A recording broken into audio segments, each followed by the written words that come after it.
Hey everyone, Scott Hansen here from NFL Red Zone. I hope you're checking out 1 hour of 5 Yard Rush, one of the best podcasts on NFL football in the UK.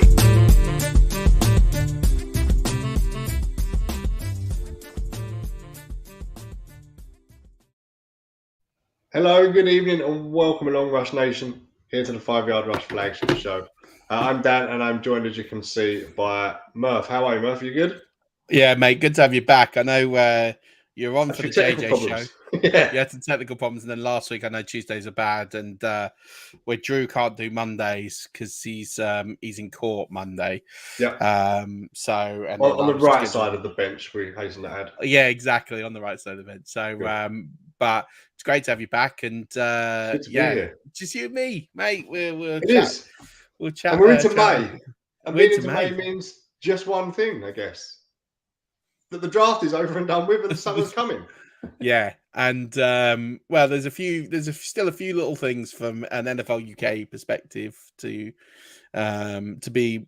The schedule release is still to happen. That's going to definitely throw up some interest and some talking points. But obviously, for you and I, Peter King confirming today that the Buccaneers will be playing in Munich on the 13th. Yep. That wasn't news really to you and I because we did know. It was leaked. We follow enough people in the industry, I think, with a link to the Bucks that we got word of that. So, and we have hotels booked and flights booked, and it has saved a pretty penny, which was very useful. So, but yeah, Peter King did confirm a couple of things today. So I just want to make sure I don't balls this up and I get this right. So the Cardinals as well, wasn't it, in Mexico? Their date was confirmed. So the Cardinals are playing Monday night, November 21st in Mexico. So Monday Night Football in Mexico. That's 1 week after the Buccaneers play in Munich. So that's week 11. So that means the Cardinals you can expect to buy week 12. Buccaneers you can expect to buy week 11. I doubt either of those teams are going to not take the bye then. We had this weird scenario last year, didn't we, with the Dolphins, where they didn't elect to take the bye. They chose not to, yeah. They chose not to. So that was they wanted to save it for near late in the season so they was fresh for their playoff. Yeah, run. which didn't happen. Worked out true. That's arrogance for you. Evening, Jack. Evening, Harry. Some of the regulars in, which is great. And then also we've got the news that the Green Bay Packers and New Orleans Saints and Jacksonville, these games are all going to be played between week 5 and week 8. Yep. Normally so pretty early on. Yeah. Very early. Well, yeah, that's about right, isn't it? Normally it's 6, 7. So week 5, week 8. So we know. A week 5 is a week 6 bye. It's bearable, I suppose. It's going to be one of the first ones on the hard. Out there, but... It is hard. It might not be week 5. It's going to be in that window, week 5 to week 8. So I've heard murmurs. It looks like the Saints are going to be week 5. Yeah, that seems to be the one, and I've heard it could be the Vikings, but I don't know. I'm less confident about that. I'm more confident on the fact it looks like it's going to be week 5 for the Saints. So I imagine the order is going to be the Saints. Then I would imagine, from a logical perspective, it would probably be the Packers because it'd be in the same stadium, and then I think the Jags will be after that, and that will either be the same or the following week. I think there'll be back-to-back weekends. I think we'll have 2 back-to-back and then a gap. So if we have 1 and a gap and then 2, or 2 and a gap and then 1. Something like that. I think it's how they're going to do it. So I wouldn't be surprised to see 1 a gap and then 2, just to shift the buys along, sort of 7 and 8 rather than 6, if that makes sense. Yeah, absolutely. And we're going to find out, right? That's it. We'll find out on Wednesday. So Wednesday, this will be official. Good morning football, isn't it? NFL Network. Yeah, good morning football. So you're talking midday to 3 p.m. So I think the announcement's being teased to somewhere between that last hour, 2 till 3. That's our time. So we should know by 3 p.m. Who's playing what weeks and filling in those gaps. But we know a lot. Like, at the end of the day, this isn't going to come as I think for those who are hoping that we get to know the opponents of the Saints, the Bucks, and all of these. I think that's the most exciting part. Well, so there's still 28 teams out there hoping that, or 28 teams of fans out there hoping that their team's going to get the nod. So I know, and the Rams is the new one that's been thrown in there today. That they said they would not mind being the Packers' opponent because they would rather take the chance of playing either. Yeah, neutralise the crowd straight out. And you're not during that potential winter end of season battle. Cold, yeah. So, but hey, the Buccaneers like playing in Lambeau. So, I mean, it's not going to be us. So, we do all right up there. Don't worry about the cold Rams. You'll be fine. Could you imagine we had two? One here, over to Germany, and then a bye week. Thank you very much. Oh, that'd be the dream. That'd be expensive. Yeah, it'd be as a Buccaneers fan, that'd be rather expensive for us. But. Especially as we've still got to get tickets for this game. But we'll talk about that another time. Anyway, thought we would talk about the draft because it's been draft weekend. I know, it's all that talk of cold winter games, and let's go back to Vegas and the draft. And I don't know about you, but was there a more perfect setting for an NFL draft than Las Vegas? I can't remember one. I've got to be honest with you. I didn't love it. Okay. This is controversial. There were some things that really annoyed me about this draft. First of all, the length of the walk from the green room. Why is the green room on the other side of town? Yeah. Like, can you imagine if Mac Jones had done that walk last year with that power walk? He'd have red and out of breath and panting. Yeah. Well, the soles of his shoes would have gone. Like, it wouldn't have been any on there. I just was like, how long is this walk? Oh, look. Oh, no, he's still walking. Oh, yeah. No, still walking. Yeah. Also, the thing with the hat. So he started off by putting the hat on the plinth, and then, they take it off, and then they wear it. And then they had a guy there who was standing there giving it to them. Yeah. What was all that about? I don't know. But he didn't mess up. Could you imagine? He's rummaging through the box trying to find one. Guess the wrong one. That was weird. The only thing I found really odd about it, because of where it was, the time difference, it was daylight, round one. Right, and that was really surreal. That was really weird. Draft, round one. And it was such a small thing, but yeah, it didn't quite sit right. But also on day 3, it's like 9 o'clock in the morning. Yeah, well, yeah, it would be, yeah. So, no one's up for it. The atmosphere is just completely gone flat in day 3. I was like, oh, right, okay, people really are sort of done with this draft thing now. Moving on to day 3. Also, there's 95,000 better things to do than day 3 of drafting when you're in Vegas. True. But also, they teased the fact they were going to do these boats. That never happened. Yep. Right, so you had this lovely stretch of water. We thought we were going to get the boats, at least for some of the guests, for whatever. Yep. And there were some things that weren't Vegas's fault. That it was just there seemed to be more people announcing picks this year than ever before. Yeah, day 3 especially, it was around the world. Oh, jeez. But even day 2, round 2, I think the commissioner only named one pick or 2. Everyone had most of them were ex-players, which was fine. It's always good to see an ex-player, but God, they dragged it on. I was just like, can we just We'll get onto it in a minute, I'm sure. But while we're talking about other people mentioning picks, was there a better moment in the draft than the Make-A-Wish guy calling out Kayvon Thibodeau for the Giants? Oh, brilliant, by the way. The whole 3 days, right? Absolutely. By a country mile, that was my favourite moment. That is what Make-A-Wish is there for and what it does, and you could tell exactly what that meant. And that kid loved Thibodeau, it. to be fair to him, went with it as well.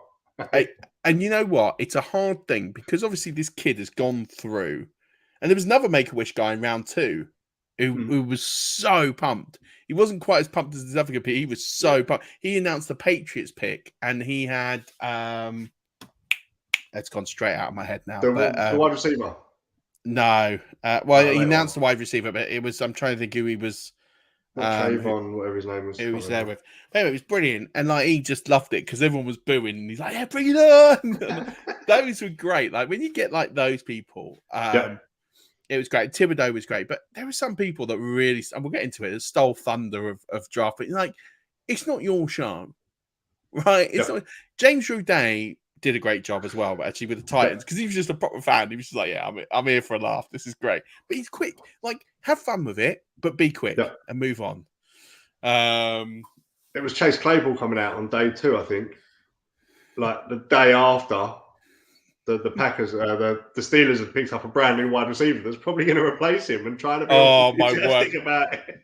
That, I tell you what, there were some cold got George Pickens the day before, and he's come out on stage to read the next guy going, he might not have a job in a couple of months. You've stolen that, because that for me was that was cold. That was so cold. To watch Chase Claypool basically career just basically be blown up, and he had to be the person to announce it was that has got to be one of the most savage things an NFL organization has ever done. The only thing I think worse would have been if the Seahawks had wheeled Chris Carson out to pick Kenneth Walker. Wheelchair him out. Oh my word! Yeah, to go to that's Kenneth Walker. There was some savage things, but let's get into night one. So yes, night one, we digress. Yeah. Well, no, let's do initial vote. So I said to you I wasn't a huge fan, and it wasn't. I don't think it was Vegas's fault. The venue was weird, but whatever. But I've seen better. Like I thought Tennessee did a great job. I thought Cleveland last year was really. Right, yeah. I think Cleveland was good. I just felt it was the shots, the drones and the aerial shots and things. It looked. As a big fan of Vegas, yeah. It looked wicked, but I don't feel like they had enough.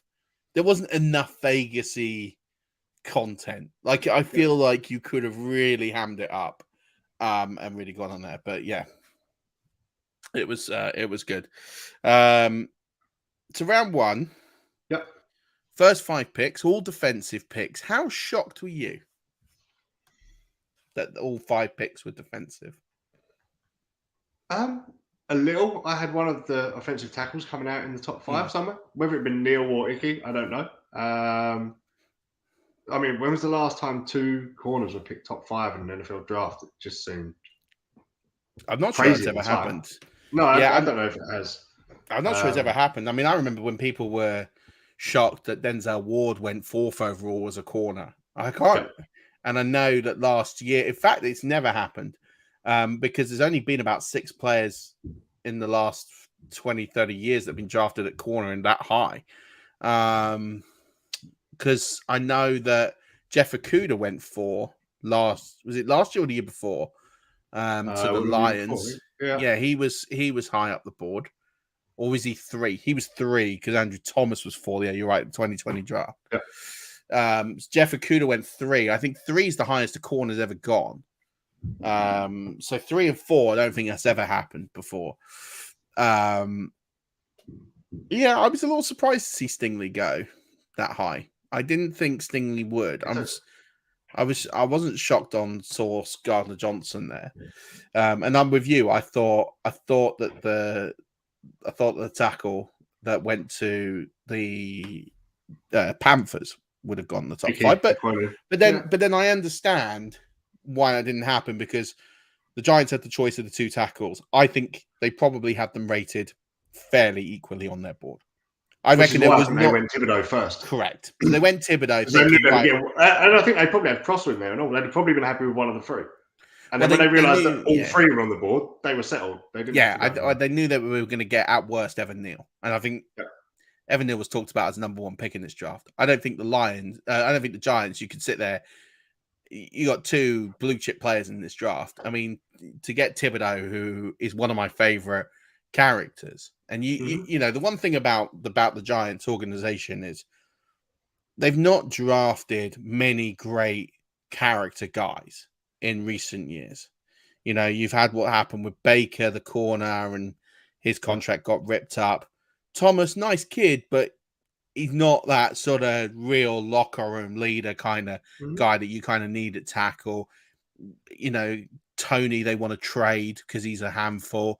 You know, their first round picks are not these sort of big character guys who are leaders. And I think Thibodeau is the perfect person for that organization, because I think he'll just grab people and just go, we got to sort this out.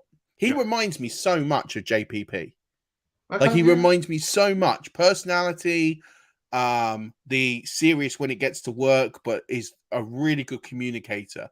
Yeah. And I tell you what, if he performs at the level that JPP did for that organization, then they got a heck of a player. And I think they've done a really good job. I don't think anyone was...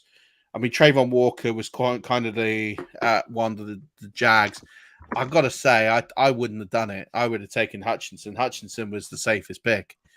I had mocked Hutchinson coming out first, but well, I did up until the day before, and then all the talk and everything, and it started to come out. Walker was going to be the pick, so not an issue with it. I think Walker's a good player, but I think if you're the Jaguars, don't take risks. Just take the players who you know are going to do a job, and Hutchinson would have done that. I don't think Walker's a big risk, but I think Hutchinson for me is the guy who would have. I now really like Hutchinson standing from Michigan into Detroit. Oh, he loves it, but he loved perfect, it, like, didn't he? That's Absolutely, fan favorite right there. Yeah, and the way that he talks, and again, the way he talks and communicates, he came out really well for me. A lot of time for the way that he conducted himself in this process, and at the end of it. So following those top guys, the first one that really should, because Stingley and Gardner went, and you're like, oh, okay, but there was an argument why they should be there, right?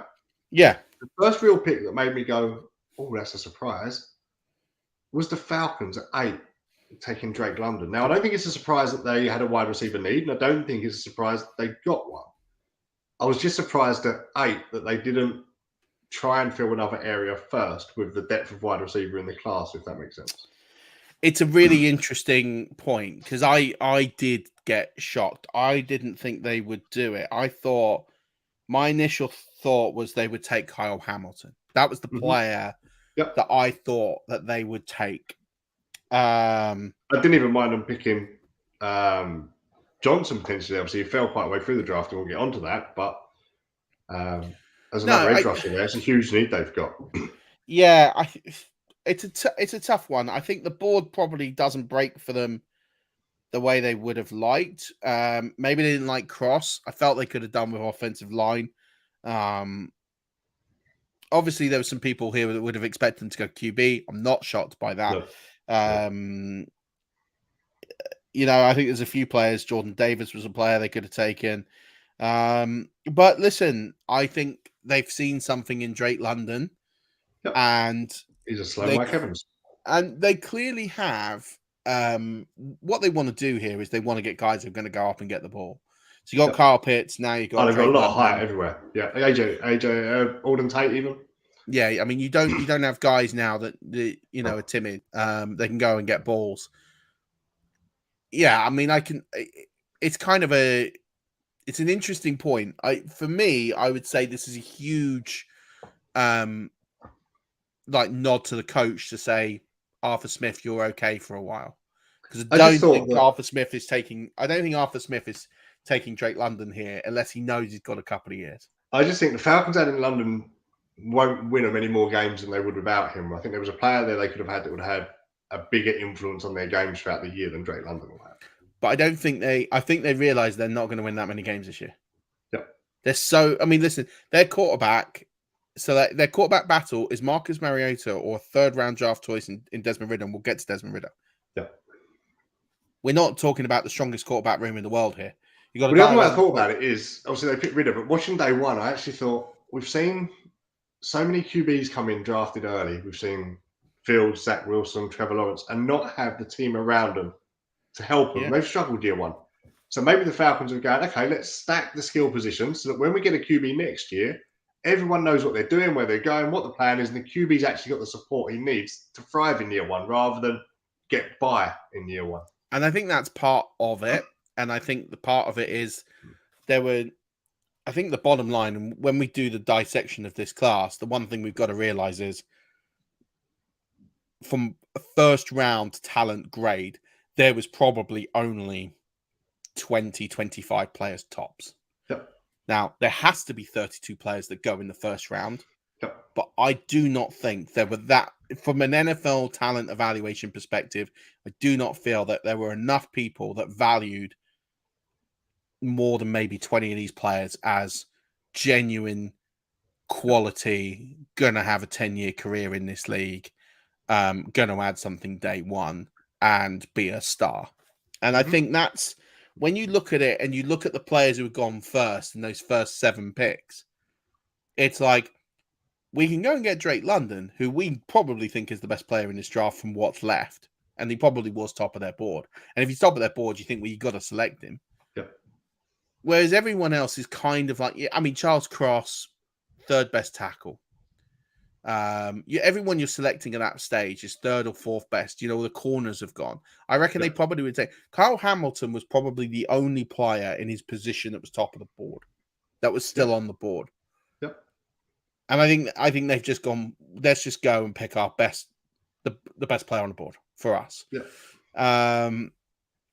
And they must have loved the kid, and I'm not surprised. I think he's a talented individual, but I think he's a really, really nice guy, and I think that will work really well for them. It was definitely interesting. I agree with you. I wouldn't expect it, but I also think with what was going on in this draft and how few difference makers there are in this draft, I'm probably, when you think about it in the cold light of day, it's probably not the worst thing that they'll do. Fair. Well, we had the Seahawks taking an offensive lineman after Russ has been mauled over so many times. It seems really ironic that they finally get rid of him, and then they decide to take a first round pick on an offensive lineman. You must just sit there and shake your head if you're Russell Wilson at that stage. But and then we had a run on receivers, didn't we? There was a few teams started to trade up to pick up these receivers. Well, so Garrett Wilson at 10 to the Jets. Jets were there at 10. We were pretty confident they were going to take a receiver. I thought Drake London goes fine. They take the best receiver on the board. Garrett Wilson. Don't think anyone's shot there. Then the Saints move up. Now, the Saints, to acquire this pick, have traded a lot. Yeah. So they've ended up trading about 6 picks to draft Chris Olave. And I got to be honest with you, I hate it. I don't like this pick for them. I'm being completely neutral here, by the way. I really don't like this pick. I think Chris Olave is a great player. Mm-hmm. You won't hear me say that he's a poor player or a poor choice. But you're talking about a team who are in quarterback transition with a brand new head coach. You've got Michael Thomas already. Yes, you need a wide receiver. You need a dynamic wide receiver. But you haven't got... There's not enough there for me on that side of the ball to warrant spending what they have spent to get him. Yeah. Like they've spent... They're thin all across the skill positions. Yeah, multiple second-round picks, multiple third-round picks, a fourth-round pick for Chris Olave. And then selecting him at 12 or 11.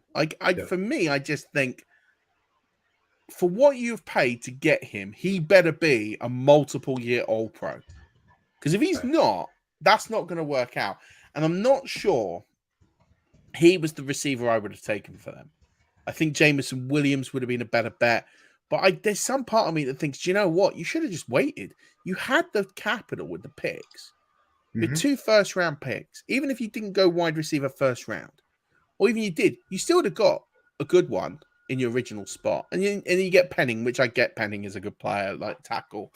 Fine. I just didn't love the pick. I just think for them, if I look at those top 5 wide receivers, top 6 wide receivers, he's the one now I'd put a question mark across. It's not his fault. I just think that situation, what they've paid to do it, all those players they've sacrificed to get him, just not so sure that was the best use of resources to make that work. And then Jameson Williams goes, and the Lions trade up 20 picks, and you think, wow, Malik Willis is coming off the ball here. We're going to have a quarterback battle. That's what I thought. I thought it's got to be Malik Willis. And then, no, they go and get Jameson Williams. By the way, how annoyed was Jameson Williams? He didn't look too pleased with it, did he? I respect him for it a lot. From an NFL point of view and from a fantasy point of view, I really liked him falling there. Maybe he didn't like him falling there, but I love that landing spot for him. Oh, absolutely. Because you know that Goff's not going to be the QB probably next year. No, I'm not big on Ammon, right? Okay, they brought in DJ Shark. DJ Shark and Jameson Williams potentially could be a huge 1-2 in there. That's now a tasty way. If they can keep him healthy. Last year, that wide receiver room went from was it Golden? No, it wasn't even Golden Tate. Who was it last year?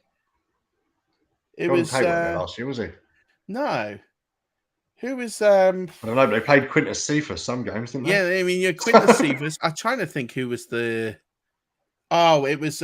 He played in Vegas the year before. Not Zay Jones. No, Zay Jones is in Vegas. Anyway. Can't remember. Anyway, but they basically had a talent poor wide receiver room, and now you've got DJ Chark, Jameson Williams, and now Josh Reynolds. Brown, and Josh Reynolds. I mean, that's not a bad wide receiver room. And you still got TJ Hawkinson. You still got Swift. Yeah. That's a pretty decent that. That's not a bad offense at all. I think Goff, but there's worse QBs than Goff out there. Yeah, I mean, he's bang average, but yeah, I'm with you. I quite liked it for fantasy. The Eagles traded up and took Jordan Davis to get ahead of the Ravens. That was a good move. The Ravens ended up getting Kyle Hamilton, which I love that pick. Yep. Kenyan Green went to the Texans, strengthened the interior line, which is good. Harry Sickley Raymond, that he was on that team, but that's not the player I was thinking of. He came from, I'm not going to look it up, but he came from the Raiders the year before. Jahar Dotson went to Washington. I feel like Washington kind of lost themselves with this draft. Like, I'm looking at who was on. Like, for me, I don't understand how Jahar Dotson went above Treylon Burks. I don't understand that. Yeah. But he did. Yeah. So, and so now we have to get to Treylon Burks. So Treylon Burks. So the Tennessee Titans ship off AJ Brown and draft AJ Brown. Yeah, basically draft the player who was comped to AJ Brown. First of all, AJ Brown goes to the Eagles. He gets traded and gets $100 million contract, $57 million guaranteed. Congratulations to him. I'm amazed that was done literally. Obviously, all the paperwork, everything would have been done in advance. You don't just agree that deal after you've traded for him during the NFL draft. So why did that pick get traded during the NFL draft? Why didn't that get done in the afternoon? That's the part. I mean, like, the television show that was put together was amazing, but I can't help but feel that one was known about. Maybe it's to stop the other teams knowing that that's happening. They're coming for whoever. Yeah, I mean, maybe. Especially where Burks is such a comp to AJ Brown. The Commanders might go a different way or say they're known. So I don't mind them keeping that to themselves. Okay. Yeah, that's a good point. So Treylon Burks goes. Yeah. What do you think of that situation? And then what do you think of AJ Brown going as well? I think the Eagles have benefited greatly there. I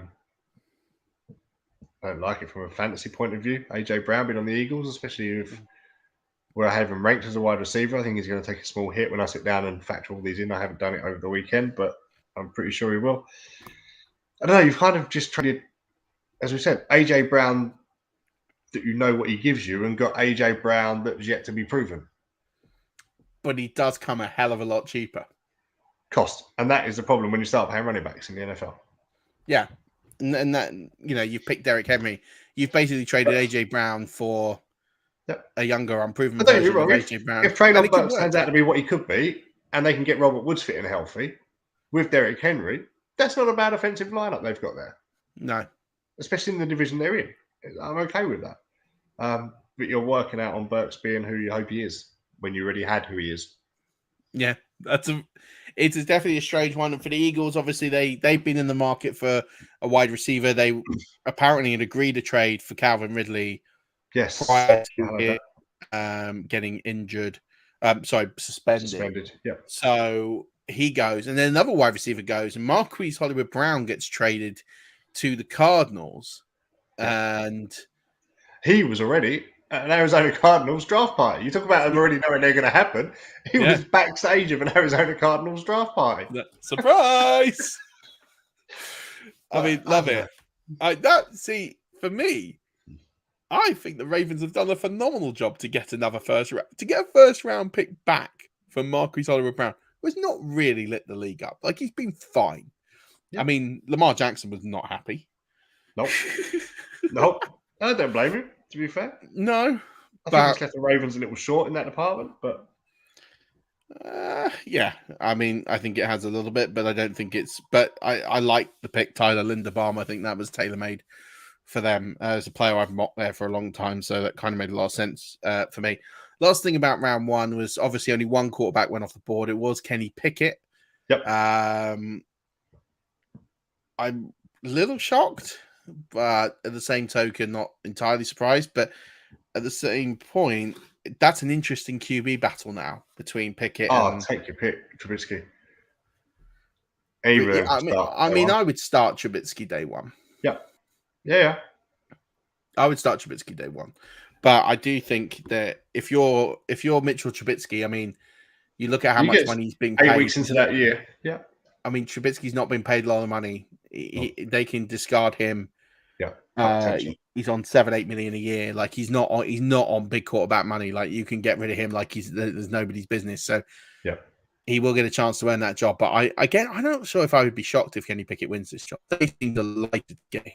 I think a lot of it will depend on how competitive they are in the division.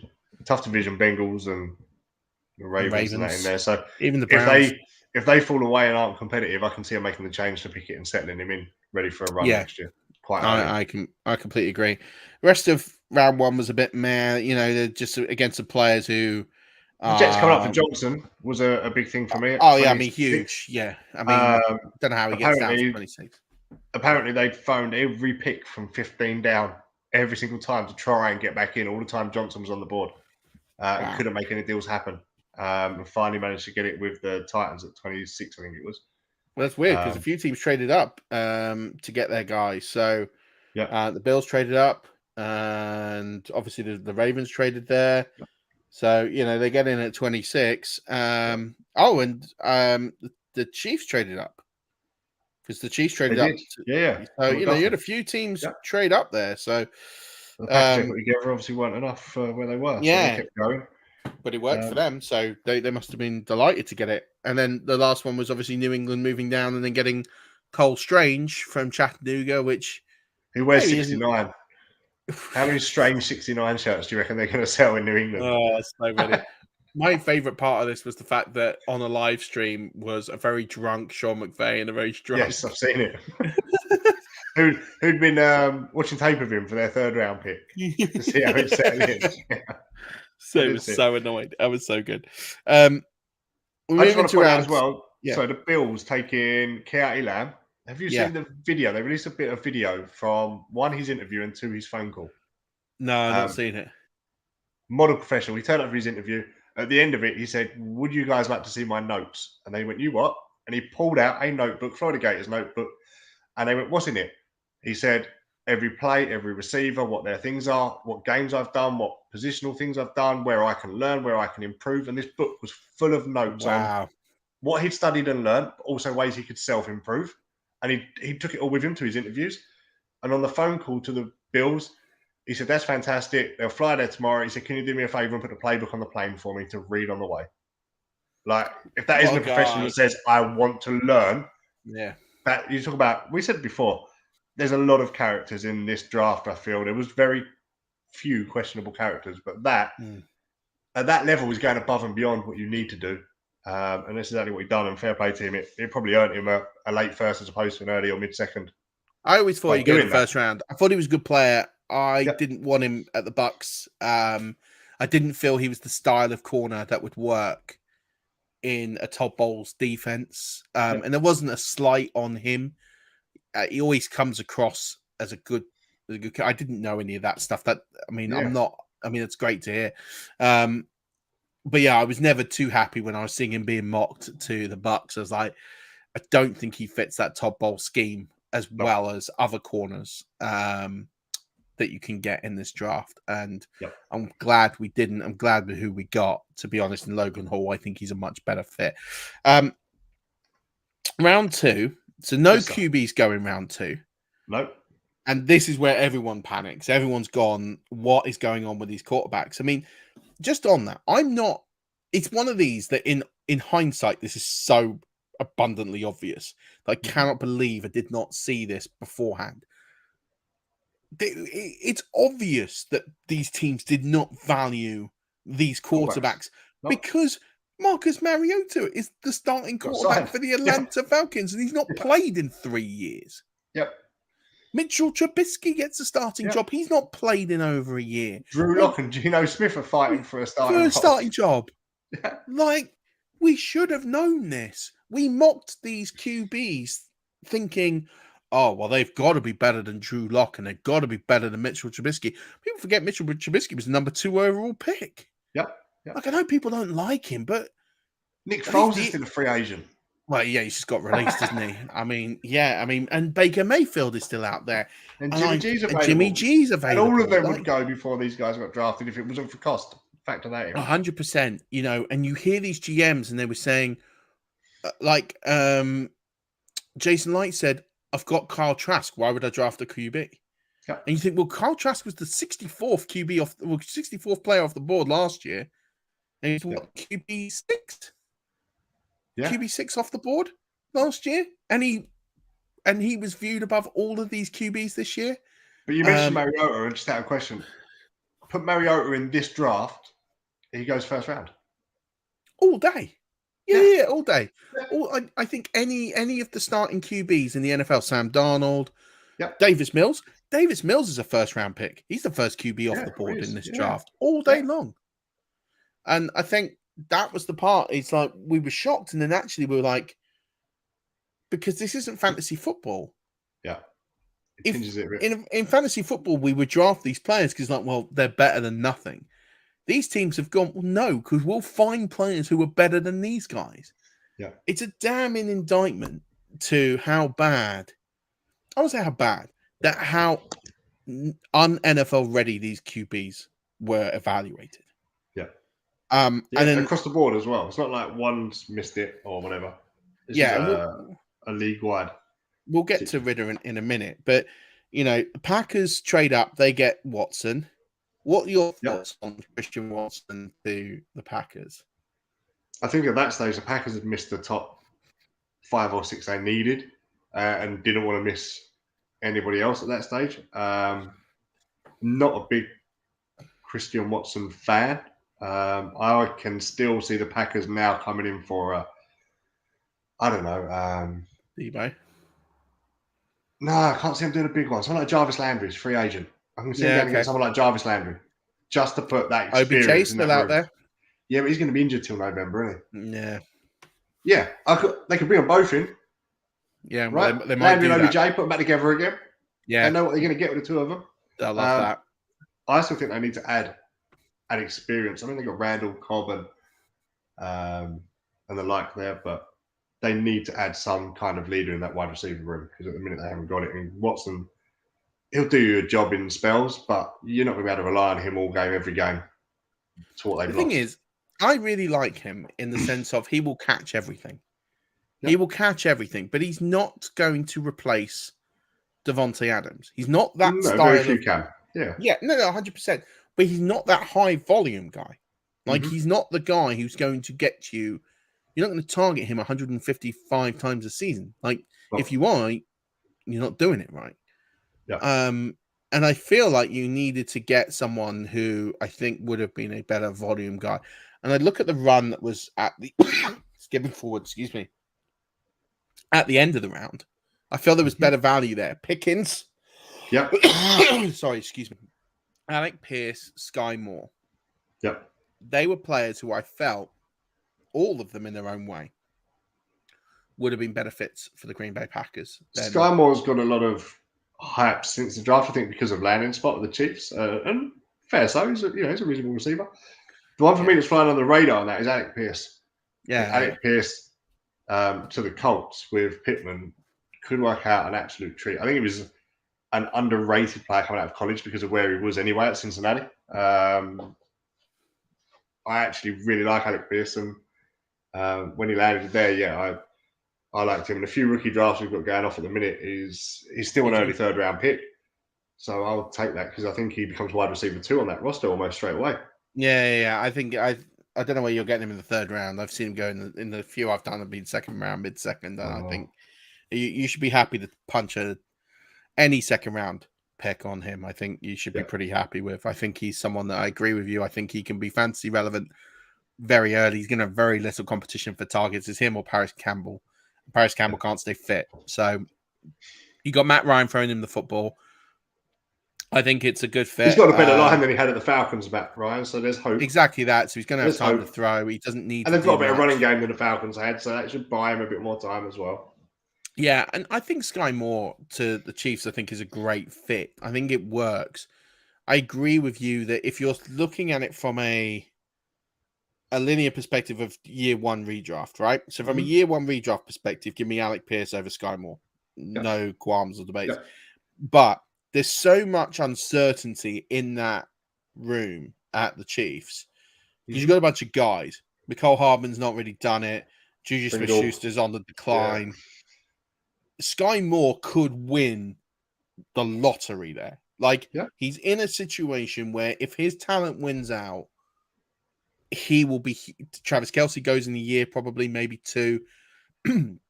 He could go to the moon. He really could. And I think if you ask me right now, he's the guy I would want in a I don't want to go too much into Dynasty, but he's the guy I would want in Dynasty because the moon is much higher. The ceiling is so much higher for Skye Moore in that situation. But I agree with you from a redraft perspective, give me Alec Pierce because I think Alec Pierce is going to have a very solid rookie season.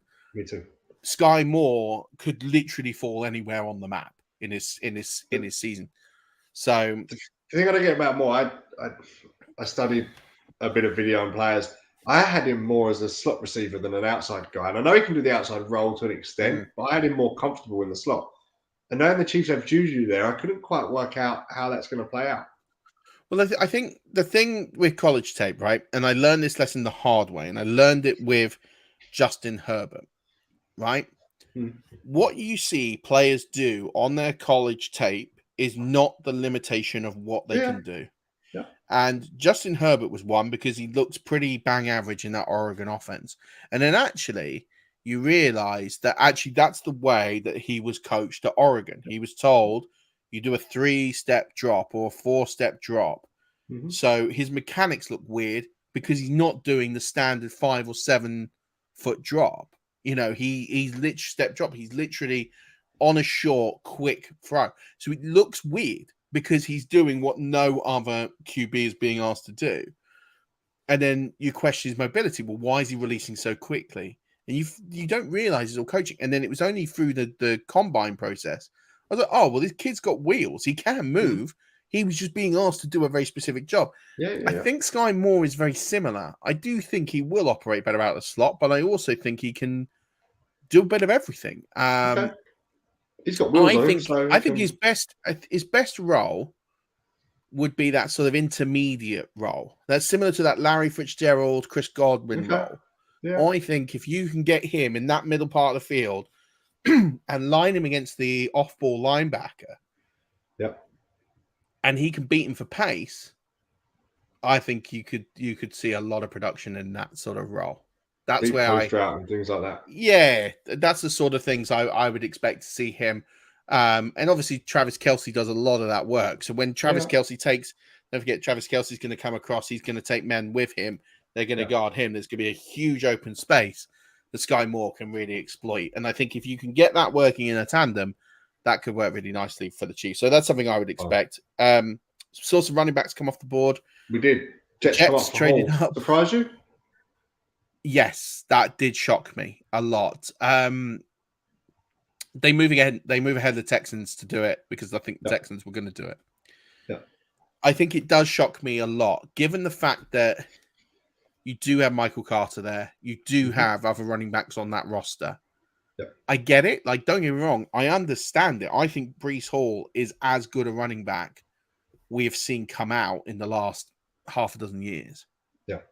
Like, I have high expectation for him. I do think this is really troubling for Michael Carter owners. I think he's well, I think in redraft he's undraftable. He's a handcuff at best now. Yeah.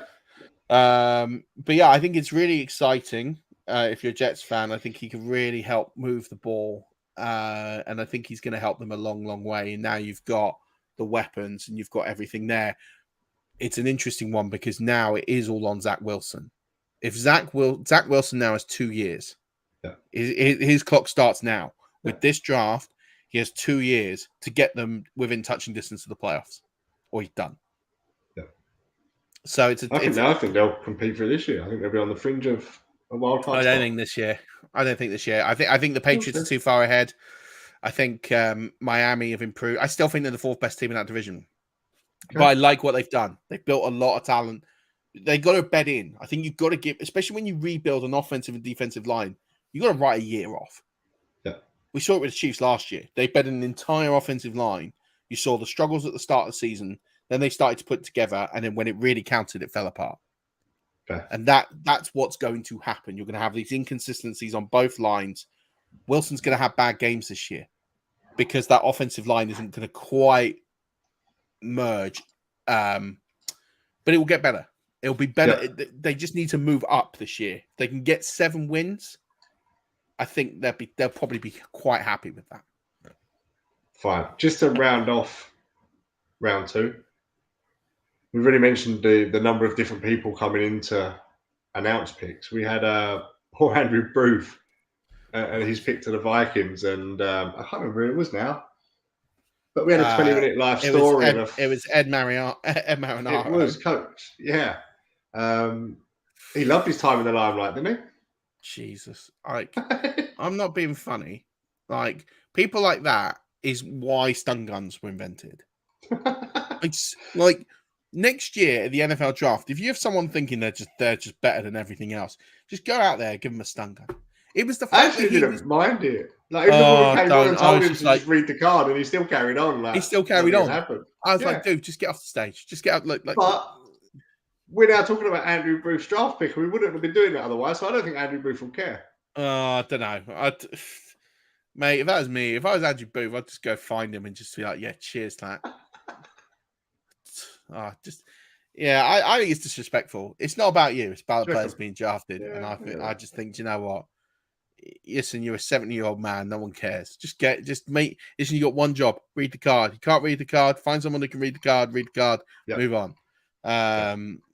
Kenneth Walker obviously went to the Seahawks because Pete Carroll can't help himself. Someone needs to take away, like when you get too old and they take away your driver's license. Yeah. Pete Carroll should have his draft card revoked. He shouldn't be allowed to go to the NFL draft. I was also saying as well, it says it's great because Walker can catch the ball, and I think the Seahawks are 30 for 32 yesterday on passes to running backs. Yeah, it just great. Doesn't matter if you can catch it or not; he ain't going to be throwing it. So exactly that. And Drew Lock, I'm not being funny. Like Drew Lock's not gonna target him all that much of it. So obviously Rashard Penny arrowed down. Chris Carson, RIP. He's pretty much done. And then James Cook, he went to Buffalo. That's a great pick. I think that will definitely work out well for them. Round 3, lots of trench players went early, which is kind of what you would expect. Ridder, so Desmond Ridder goes off the board. He is the QB2 in this draft, which I always felt he was anyway. I actually believed he's the QB1, but I thought he'd go QB2. But I didn't expect to come off the board at 74. He couldn't have asked for a better landing spot. I mean, my word, this kid has really landed in he's in the quarterback battle with Marcus Mariota. Who's not played in 3 years. From day one. Listen, I think he's ahead. Okay. I think he's ahead. I think he's ahead. He's just come off an unbeaten regular season, and he's taken Cincinnati to the Final Four of the college playoffs. Yeah.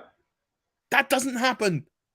It's rigged. The whole system is rigged for Georgia and Alabama and Florida and Notre Dame. The first non-Power 5 school, wouldn't they, to make the college playoffs? Yeah, exactly that. Like, it doesn't happen. Huge. Yeah. Desmond Ridder starts day one. If he does not start day one, something has gone wrong. Like, he starts day one. I give me the prop bet, whatever. I'll find it. There's no doubt in my mind he starts day one because I can't see a world in which Marcus Mariota is going to start. And he's playing for don't forget, he's playing for the coach who benched him. Yeah. For Ryan Tannehill. Yeah. This is a guy. Okay. Yeah. He liked him enough to think, well, he knows my system. But they got perfect backup. Yep. Hey, look, you've been my backup QB for the last couple of years. Yeah. Come do it again. You know what we're doing. Come in and tell the other guy what to do. No one else is going to pay you.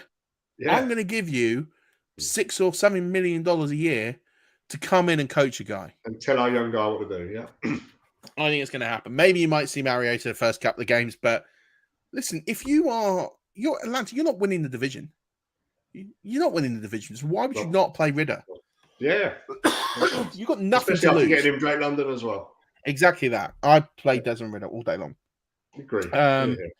Nakobe Dean, he slid all the way to 83. I think he was 17th on the big board. Was he? I had him in my mock going to Eagles at 15. So, yeah, somewhere about that. He ended up at the Eagles, bizarrely. Yeah, so you got the right team. That's the point. 65 picks later. Well, he apparently needs pec surgery, so and he refused to have it for whatever reason. So he will be having that, and that's wasted so far. But I mean, unbelievable Still, player. if he gets fit and healthy, he comes back. Exactly that. I mean, and they paired him with the other Georgia linebacker as well, haven't they? Yeah, Davis. That's it. So I think you've done really well know there. Each other well. Yeah, exactly that. Leaders, national champions. Yeah. I think anytime you can take a national champion player in round 3, you've got to consider it if it's a position of need, and it certainly is for them. And Malik Willis, he goes to the Titans. I don't think I could be honest. If I'm Malik Willis, you must. The Titans were the favourite, and I couldn't quite figure out why. If you're Malik Willis right now, you must think that your career is like almost over before it started. Yeah. You've gone from being the QB1 in this draft. Everyone loves you. You're going, if not top 10, you're going top 20. You're getting picked in the first round. It was like a shoe-in. 4 teams there, Everyone loves you. Everyone needs a QB. You fall to 86. Your third QB. Tannehill. Who's going to play this year? And who's still got to play too much next year. They're not going to drop Tannehill next year either. No. So he's got 2 years benched. No, he's got almost no hope of winning. It's a terrible goes down. Terrible. But I don't even get from a system perspective how that works. No. Because you've got Derrick Henry. What's the point of getting a mobile QB when you've got Derrick Henry? Like, get a pocket passer. It didn't make a lot of. And also, because you've just traded AJ Brown. All right, you got Treylon Burks, but you don't have that big, huge vertical threat you just traded away. You got Robert Woods, who I love Robert Woods, by the way, but he's not a huge, big, deep vertical threat. I mean, he can be, but he's not that big catch guy. And Treylon Burks is not. He's a little bit smaller than AJ Brown. You haven't got a big tight end. He's known for this big arm, Malik Willis. I don't see how that. I mean, you got guys who can get down the field, but I don't think that's a good fit. No. Rashad White to the Bucks. It took me a while to work this one out before it happened, but I saw the writing on the wall. Yeah. Pass catching back, pretty average pass pro. Don't think he's going to do much here. I think it's very similar. Yeah. People got very overhyped when we drafted Keyshawn Vaughan. If Brain leaves next year and the guy was there, it puts Fournette right in cut potential for next summer, though, I believe. That's definitely, or you keep it for a year and you've got White and you can do them as a tandem. Yeah. But Fournette does go down. He does miss games. He can do, yeah. So I get it. It made sense, but they loved the guy. They interviewed him, by the way. They interviewed him at the Combine formally. Mm-hmm. They brought him in as a top 30 and then brought him in for an extra visit. Okay. So they loved him. It was only when I was trying to work out, are the Bucks going to draft Breece Hall with the first pick of the second round? I was looking through, I was like, right, who have they looked at? Because they brought in a lot of running backs. Yeah. But he was the only one on all 3 lists. And they were all formal requests. And I was like, they're going Rashad White. They're not going to take him. It's one of the better pass catching backs coming out. So I'm okay. Absolutely. With that. So it did make sense. Matt Corral went to the Panthers. Still see Darnold starting. Oh, yeah. I don't think Matt Corral's... He's not fit anyway now. I think it's going to take him a bit too long. I think he's a project. Next summer they might have an issue. Darnold's 5th-year option's gone, and then they'll have to weigh up how Corral does, I guess, during workouts and that. But I think Corral will have half a chance to win a job next summer, but he's not. Yeah. He basically has to look at this now as this is his year to learn the system to get an advantage over who he's going to compete with for the job next summer. Correct. So we'll see what happens there. Brian Robinson to the Commanders. I mean, Brian Robinson's a bit of a plodder. Like, I think everyone's sitting there like, oh no, this is bad news for Antonio Gibson. It's not. He's basically just like another J.D. McKissick. He's just going to be a guy. He's going to take some touches. He's going to vulture. He's going to be a bit annoying, but it's going to be fine. Like, don't need to worry about Brian Robinson at all. Anything else from round 3 that you caught your eye, or it was a bit of a mere round, wasn't it? Towards the end of night 2, it wasn't too much. You start flagging, and the names you start to wane off, and I mean, there was a couple that Jalen Tolbert went late. He did to Dallas. Yeah. And then obviously we showed right, and we saw Dylan Parham. I thought he was a good pick quite late. I like Dylan Parham. Yeah, I thought that was a good pick. JT Woods, the safety. I thought he's as quick as anything. But yeah, I thought they were good picks there all around there. And then David Bell went to Cleveland. I mean, I'm not a big David Bell fan, so I don't think it solves their problem. No, I don't. And then Jeremy Rutkert to the Jets, which again they need a tight end. I think he's a good tight end that will work out really nicely for them. What about the Niners taking Tyrion Davis-Price at running back? Yeah, I didn't really get it. Well, they need guys. Yeah, and he's a guy. They obviously know their backfield and how they split it, and they have that guy does that job, that guy does that job, and that guy does that job. So he fits what they wanted, I guess, and they saw he was the best fit for what they wanted and went and picked him up. I think he's someone who's going to, as you say, he's going to have a role. Yeah. But you've got Sermon there. You've got Mitchell and Wilson. Wilson will go down by week 4 anyway. Yep. So people saying Sermon and Mitchell. If one of those guys get hurt, there's a room for someone else to come in and do a job. Yeah. Could be interesting. Well worth a watch to see what he does there for sure. Any highlights from you from day 3? Just quickly, the Bucs obviously picked up first pick of the day 3, K. Dotton at tight end, which I was really happy with. I think it's a big sign that Gronk maybe isn't coming back, because I think we've signed 2 undrafted free agents at tight end as well since. We drafted another OJ Howard. Oh, we drafted 2 and picked 1 up then. Okay. I think that's the biggest sign ever that Gronk may not be coming back. See, I'm completely opposite to you. I see this as the biggest sign that he's coming back for 1 year. Okay. Because I feel like if the Buccaneers, if Gronk wasn't coming back, they're going second round, third round, and they're going to get Trey McBride or Jeremy Rutkert. I think for me, they were going to get one of those 2 guys. K. Dotton barring the injury was up there though, right? I think 100%. He could have been one of the first. So to pick him up in a 4th round, day 3, huge pickup for us. I think good pickup. And I think, listen, Brait's not going to be on that roster next year unless he takes a pay cut. Yeah. As you mentioned, OJ Howard's gone. There isn't any tight ends on the roster. So them drafting 2, don't forget they drafted 1 guy late, so he's going to be a practice squad guy. Yeah. Right? So K-Dot will make the roster. He'll be the 3rd tight end. Like, it'd be second if Gronk don't come back. Yeah. Yeah, but I think Gronk comes back. I think if he wasn't coming back, they'd have punched that button a lot earlier up the board. And I think they would have got someone who is ready to start day 1. I don't think K-Dot is ready to start day 1. I think he's going to be very good. I think he's going to be very productive. I think I'm not knocking him. Yeah. But I can't see him rolling out on opening Sunday at the starting position or even second to Cam Brate. So just quickly, dynasty drafts, he's got about a round 6 projection on him at the minute. So anybody deep dynasty drafts, go and find him in a 5th or 4th round. Just take him in case. Yeah. He's well worth a stash because that room gets empty. And he's got a really easy route to time on the field as well, potentially. At the minute, he is behind just Cam Brate. Yeah. And even if Gronk comes back, Gronk's not playing past this year in Tampa because Brady's not playing past this year in Tampa. Correct. So those 2 will be gone. I think Cam Brate will be gone unless he does a mega cheap deal next year. I think he'll be gone. Yeah. Maybe they keep it. I don't know. But either way, he's going to be at least the 2 next year with the path to go ahead of Brate. So, I agree with you on that one. I thought the Patriots were wasteful. Like they took a QB. They did. Made his app. Why?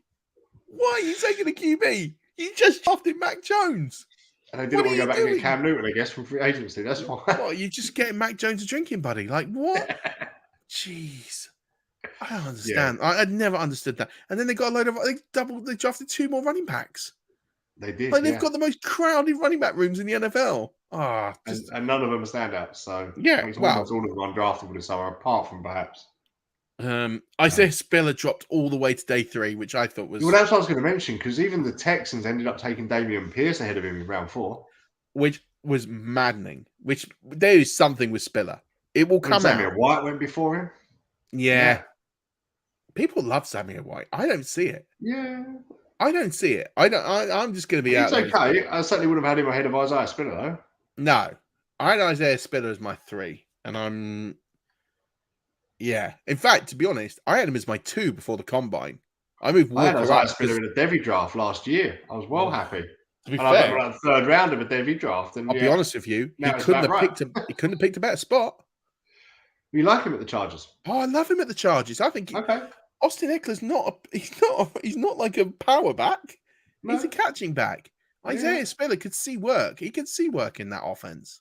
Fair. Because they kept splitting the role between Justin Jackson and the other back who just didn't really do anything. They've had guys. They keep drafting guys to take that B role behind Eckler. Yep. Because they need people to carry the ball, to get the short yardage, to do the hard yards and the goal line stuff. And they haven't had that. So I think Spiller, I look at Spiller and I think I could see Spiller getting 7-8 touchdowns this year. Yeah. 100% I could see him getting 7-8 touchdowns this year. And then also I like this particular moment that Cam Hayward of the Pittsburgh Steelers. He's gonna have a new roommate, and it's gonna be his brother. What a dream! His brother gets drafted by the Steelers. But there's a thing with the Steelers, isn't there? They've got, I want to say now, 4 sets of brothers on the roster. Yeah, have they? Yeah, they've got TJ and Derek Watt. Oh yeah, I forgot they. Terrell and Trey Edmonds. Oh my god, yeah. Khalil and Carlos Davis, and now both the Haymonds. Wow, they love a bit of brotherly love. 4 pairs of brothers on their roster. That's got to be an NFL record. That's mad. I didn't know that. Yeah, they got 4 pairs of brothers on their roster. TJ and Derek, Terrell and Trey Edmonds, and then twins. Khalil and Carlos Davis are twins. I love that. And then they've now added the Hayward brothers as well. Brilliant. Yeah, give it the family. That's amazing. I love to see stuff like that. Good luck to Connor Hayward. You talk about the scouting and the effort and the work and all the time that these guys put in. If you've got a brother there that can tell you exactly what he's like, you know generally what his work ethic and his character is going to be like. You don't need to worry about the family analysis. You've done that. Yeah. Did that when you took the brother. If you're looking at player A and player B and there's very little difference, take the one you know. 100%. Take the one you know. Because even if he falls out of line, you've got someone you know you can trust and rely on to bring him back in line. Yeah. No, I'm with you. Do you have any thoughts on winners and losers of this draft in terms of either teams or players or? The standout one was obviously most were mentioned, I guess, is the Jets. They walked away with running back 1, tackle 1, wide receiver 1, whatever you like from it. They did 3 of probably the top 10 players. Corner 1, definitely got great edge. Yeah. Great edge, great corner, great wide receiver. Yeah. Great running back. Eagles got a fair price for AJ Brown. I think they didn't cough up too much when you look at what Hollywood Brown went for to the Cards. A first and a third. Yeah. I don't think that's. I mean, it's a weird one because prior to this off season, that would have been a ridiculous price to have paid. But if you look at the context of it, if they do it during the NFL draft, when wide receivers have gone off the board, so they must have known that this run was going to happen, that teams were going to move up. I feel like a lot of this was prearranged. It looks staged for the show. It was certainly set there that it may not have been signed, sealed, and delivered, but it was if this ends up this way, we can pull the trigger on this. Yeah, and I think they would have done it either way. I think they knew that 3 or 4 wide receivers were going to go by the time, maybe even 5 was going to go to them, and I think they felt, well, we have to do this trade. And I think fair enough. I think the Eagles are big winners. Love Davis as a pick. Nakobe Dean could be a huge. Nakobe Dean late, They backed Jalen Hurts as well. There's no QB coming, so a big year for Jalen Hurts. He is really on the hot seat for them. I think if he doesn't perform this year, he's just got to get better in the first half. He's so poor in the first half. The defensive extras they've added in Davis and Dean, they put in a new center as well. They Cam Jurgens, plus they added AJ Brown. In redraft, can you see an argument where Jalen Hurts is now going to be that sort of 6 to 8 QB off the board? Yeah. I mean, well, yeah. He should be. Yeah. He should be. He's got everything there now to be. I think it's going to be interesting. So I'm yet to really dig into this, but I can't see him falling below QB7 in my head. I can't see a way in which that's going to happen.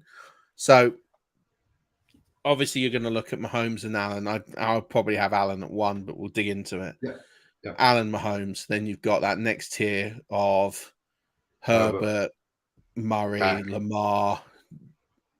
But, the thing is, Tom Brady's going to go after Jalen Hurts in drafts still this year. And he's still going to be a steal. He's still going to be available in the 8th round of drafts. And when he's available in the 8th round of drafts and he's got top 3 QB upside, I think the way that we rank quarterbacks is pretty good. But I do think Hurts. Yeah, I think Hurts will probably go in the 7th, 8th round. And I think... Yeah, I think he's come out of this in the Eagles organization as a huge winner. Yeah. But they do have a lot of picks next year. They do. They could replace him next year. But if it does work out, they could also give him a hell of a lot to work with as well. Yeah, absolutely. I mean, he's got no excuses now. Scary. No. He's definitely got all the weapons. Yeah, definitely. Any losers for you? Chicago, perhaps. Oh, yeah. Darnell Mooney needed help with Justin Fields there. And David Montgomery's not got forever in him. I put Justin Fields in here because Justin Fields didn't get any help. No, he didn't. So you've got Darnell Mooney and... Can you sit here and actually name who the Bears drafted off the top of your head? No. I don't know if I could. They drafted... They went defense in round 2. Kyler Gordon they picked up early in 2. They did pick up Velus Jones, which in round 3, pick 71, was a wide receiver from Tennessee. Who's a quick guy, but... He is. I looked into it a bit, and apparently they went to Justin Fields with who he wanted, and he was one of 5 names that he put down that he wanted. Well, there you go.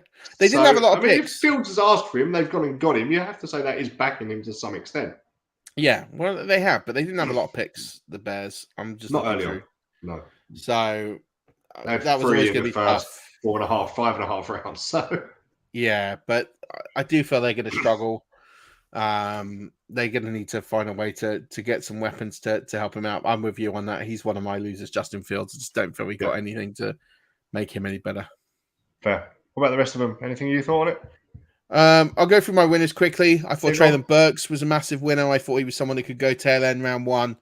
I think he's someone who is someone I'm very interested in a redraft format. It's someone I'd like to probably get quite a bit of this year if the price is right. I think Kenny Pickett was someone who I slated. He looks like he's going to get an NFL starting job before too long. I think he's a massive winner from a fantasy perspective and Superflex. He's easily the QB1 off the board, and it's not close. He's probably him and Ridder are probably the only 2 that you're interested in drafting. Drake London, obviously. I think Drake London, I always thought he was going to be wide receiver 1 off this board, but I had him at 10 to the Jets. So he's going to have no competition. He's literally going to be like, hey, I'm the man. So I think that's amazing. He's definitely one who could get overdrafted in redraft. But I do love him. Skye Moore, I think Skye Moore's a huge winner. I think he could be literally the moon. Christian Watson, again, I think landing spot, you're going to get no better place to showcase how good you are. And I think that's massive. And I think for fantasy, he's interesting now. He could have really landed somewhere that was not interesting. I think he's definitely interesting now. I think he'll get overdrafted. I can't see myself having loads of Christian Watson this year. But in redraft, but I do think he's interesting. I do think he will be an interesting player to keep an eye on, for sure. And then I 2 more here. Desmond Ridder, huge winner, not just in the NFL, but I think for fantasy. I think he's a sneaky late round pick in fantasy football. Okay, not redraft. Best ball jobs, but best ball jobs, dynasty, and he'd be one of these players I would star week 1. And just see what happens. He'd be one of these players to keep an eye on. Because I think he's got the skill set to be a decent fantasy player. Could not be great for redraft, but I'd be keeping an eye on it. Fair enough. Especially in Superflex League. And Tyler Algier, by the way, is another one. Yes. So he's another player who Atlanta took. Mike Davis got cut. Yes. He's gone. So you've got Cordell Patterson, who's going to line up out wide because they haven't got any wide receivers. Yeah. Tyler Algier is like James Conner. He's going to be the bulldozer back. he could easily see. James Conner was another winner for me. Yeah, absolutely, because he's got no competition. He's been left alone. Yeah, he's been left alone to do his job. Yeah. The fact that he was paid that kind of money said to me that was probably going to happen. Yeah. But he must be feeling pretty good. So yeah, I think Tyler Algier, by the way, in redraft in best ball is well worth a flyer. I think he's well worth a flyer. And all formats. I'd be looking. In fact, I'll be honest with you. In the Dynasty League, I've traded up into round 2 to get him. Okay. I traded Kadarius Toney for him. Oh, nice. For that pick to get, because I just think he's someone who could be. I think he's really interesting now. The fact is, he hasn't got a big path in his way, and Kadell Patterson's not going to be there that long. He's over 30. Yep. I think Tyler Algier could work his way into a really significant role there. Losers, Malik Willis. I mean, he's not going to be on any dynasty. He's not going to be on any fantasy preferred. AJ Brown, I think he's a winner from the fact he's going to get paid. From a fantasy perspective, he's a loser. I cannot see him getting the volume he was getting in Tennessee because there isn't. He's got Devonta Smith on one side, who was. They don't throw to Devonta Smith anyway. Yeah, but that was his college quarterback as well, so they already have that relationship. But they still don't throw to him. But yeah. So, I mean, imagine what's the excuse next year when the Eagles make the wild card and they lose and they don't throw the ball to either Devonta Smith or AJ Brown? It's crazy, right? It's going to happen. Mark my words. Chase Claypool, I think, is probably the biggest loser in the entire NFL draft. Of all the players, they made him come out and pick after his replacement that's just been drafted. But it's not even the fact they took George Pickens. It's the fact they then went in the 4th round and took Calvin Austin. Yes. Good night. Yeah. He is done. And I said to people last year, at the end of the season, I am worried about Chase Claypool because of the fact he had these diva traits. What happened at the end of that game when, the clock ran out and he was busy fighting Arsenal with the ball. Yeah. Exactly that. He was celebrating when he didn't get to the line of scrimmage. It cost them the play. They couldn't get the score they needed to tie the game and take the game to overtime. I am deeply concerned about Chase Claypool. I don't know how many dynasty leagues I've got him in, but if I can find buyers for him, even at 75% of the price, I'm probably selling because I just am that worried that this kid is going to be irrelevant in 12 months. Chuck him in. Pick up a late second, go get Tyler Algier. Well, absolutely. Love that. Yeah. Tyler Algier is the guy. But anyone, I think, to be honest, I think I'd rather have Calvin Austin than Chase Claypool right now. Calvin Austin's the next James Washington. Be careful. Oh, that could happen, actually. That's a pretty good comp. I put Chris Olave, talked about that. Didn't think that was a good fit. And for I put New Orleans in there. I thought what they paid was stupid. We talked about Michael Carter, Justin Fields. Yeah. Rashard Penny's the other obvious one. Rashard Penny is gone back. You can't stay healthy, so you can't argue with the Seahawks picking up. Well, I can. Chris Carson's career, I think, is done. Rashard Penny's never healthy anyway. I can because they're not going to win anything this year anyway. So why waste that higher pick on a running back? Go do it next year. You've just paid Rashard Penny nearly $6 million. He's a winner, then, isn't he? He's a winner. Well, he's going to get paid to not do anything. But yeah, that's it. I mean, there was so many more. You're right about the Jets. I think the Jets did a phenomenal job. But the other thing I'm going to say is controversial because I love the NFL draft. Everyone talks about these mock grades. I read a grade that the Buccaneers got an A on night 1 for not making a pick. For not picking. Yeah. I don't understand that. We're better off not to have a player than to have a player. How does that work? How do you get an A on a draft grade for not picking a player? Your team is no better than it was. Yep. Like incomplete grade, C, whatever, right? You can't give an A for not making a pick. It doesn't work. That, but the Titans made theirs worse. So actually, we did all right. We didn't make our roster worse. Well, yeah, I did. I just think, and it pre-cares everything to me that, right, everyone, we're talking about winners and losers. We're talking about all this. In reality, it's all got to play out.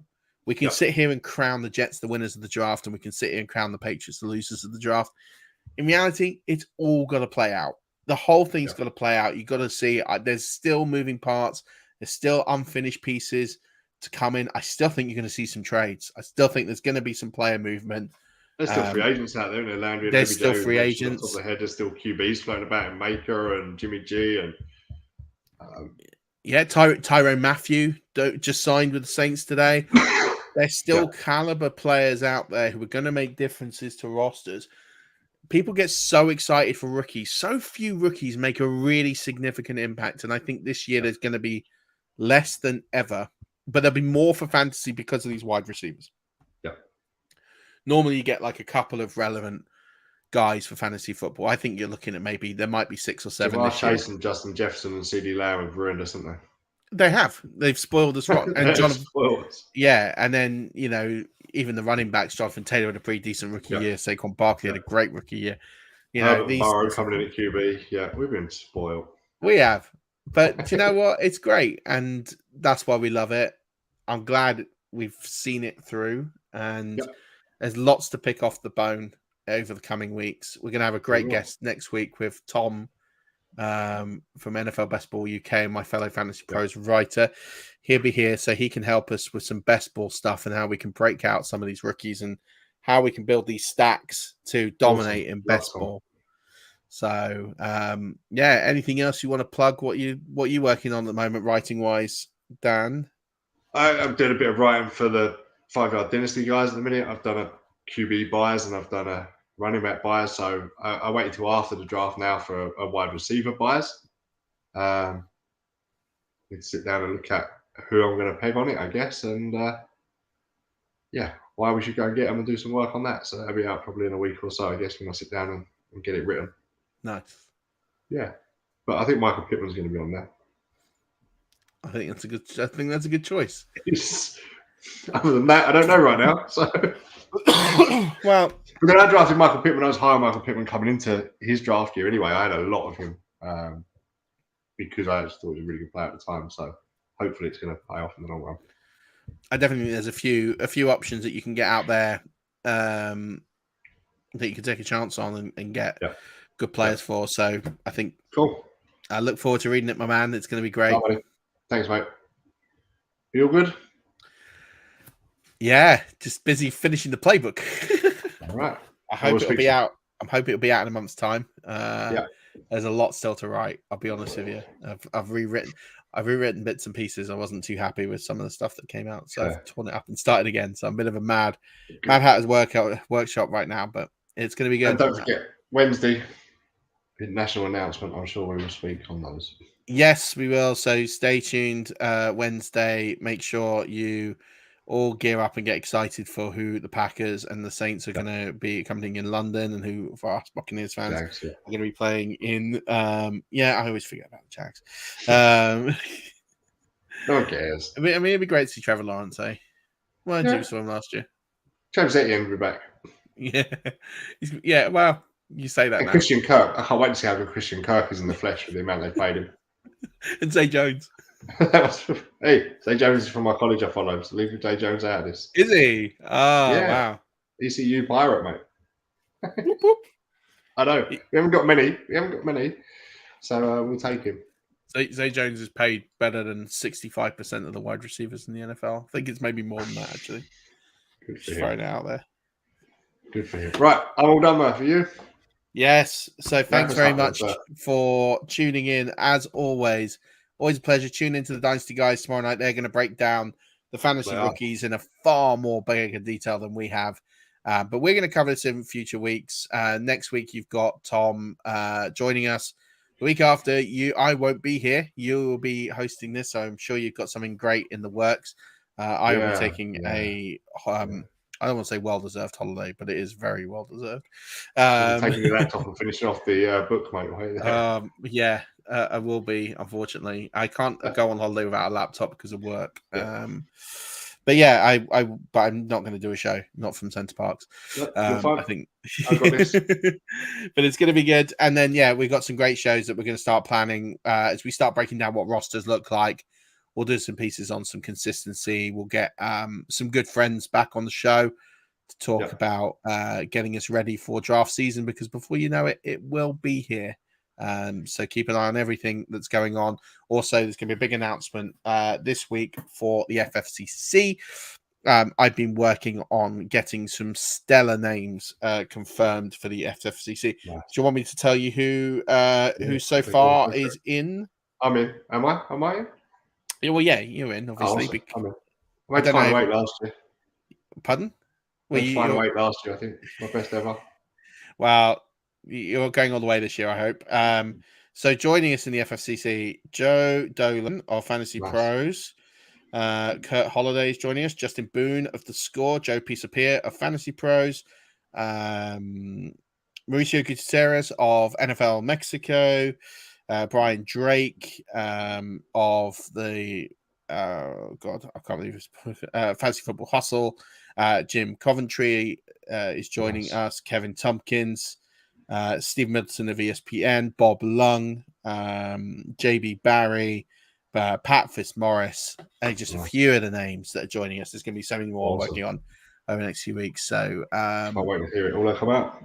Yeah, so we're getting the pros in for the pro side, but we're going to need more regular folks. So stay tuned for how to sign up for FFCC 4 or FFCC 2022. 256 places in total up for grabs in a straight knockout tournament. So stay tuned for that. It's different from most things, that's for sure. It's a bit nutty, isn't it? Yeah. But that's it. And until next week, as always, don't forget, keep rushing.